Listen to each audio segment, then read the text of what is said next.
নমস্কার বন্ধুরা, দুই ভাই রান্নাঘরে আপনাদের সকলকে স্বাগত। তো আজকে আমরা একটা আমাদের চ্যানেলে প্রথমবার পনির বানিয়ে দেখাবো, মটর পনিরের রেসিপি। তো সবাইকে দেখার জন্য অনুরোধ থাকলো পুরো ভিডিওটা স্কিপ না করে। ভিডিওটা ভালো লাগলে শেয়ার করে দেওয়ার জন্য অনুরোধ রইল। তো আমরা পনিরগুলো কেটে নিয়েছি, এবার ভেজে নেব সেগুলোকে। মোটামুটি হালকা আছে, হালকা হালকা করে ভেজে নেব। লবণ দিয়ে দিলাম একটু। এই দেখুন কত সুন্দর ভাজা হয়ে গেছে।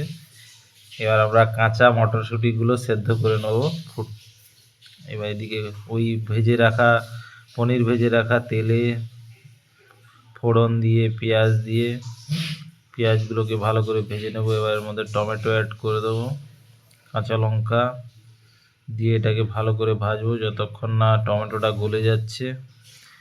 এদিকে দইটা ফিটিয়ে নেব আমি, লবণ আর একটু চিনি টেস্টের জন্য, টেস্টটাকে ব্যালেন্স করবে চিনিটা, এই জন্য একসঙ্গে ফিটিয়ে নেব।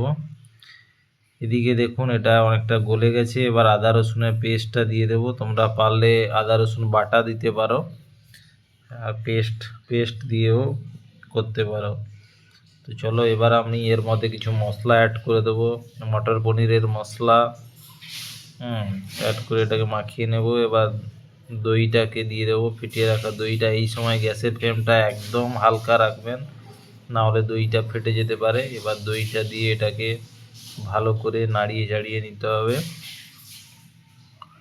এইভাবে ভালো করে মশলার সঙ্গে দইটাকে মিক্স করে নেবেন। এবার এর মধ্যে এক চামচ হলুদ, 1 চামচ লঙ্কার গুঁড়ো, এবার জিরে গুঁড়ো দিচ্ছি, কাশ্মীরি লঙ্কার গুঁড়ো, সব কিছু অ্যাড করে দিয়ে এবার এটাকে ভালো করে মিক্স করতে হবে।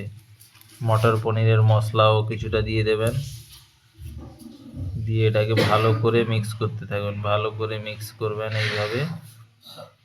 গ্যাসের ফ্লেমটা হালকাই রাখবেন, কারণ জোর হয়ে গেলে ফেটে যেতে পারে।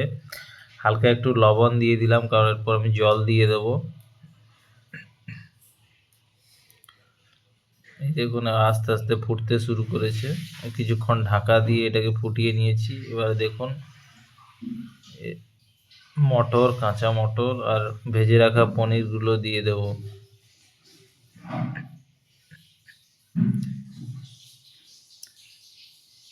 তো তোমাদের প্রত্যেককে অনুরোধ রইল, বাড়িতে সবাই বানিয়ে একবার খেয়ে টেস্ট করতে পারেন এই পদ্ধতিতে।